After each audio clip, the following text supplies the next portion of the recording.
Okay, then back the boat up.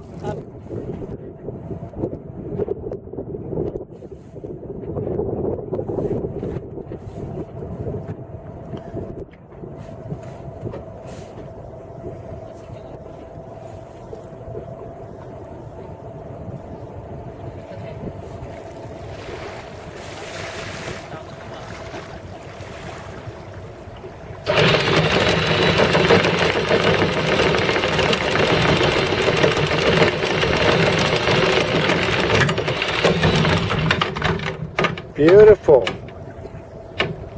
Bounce, bounce, bounce it up. Okay, that's it. And put the safety on it. Stretch the safety out a little bit longer, okay. Damn, that clip is hard. Okay, and then let the anchor out just a butt, just a touch. Okay, there you go. That's it. So that way you've taken the strain off of the drive shaft on the anchor capstan. Okay, we're good.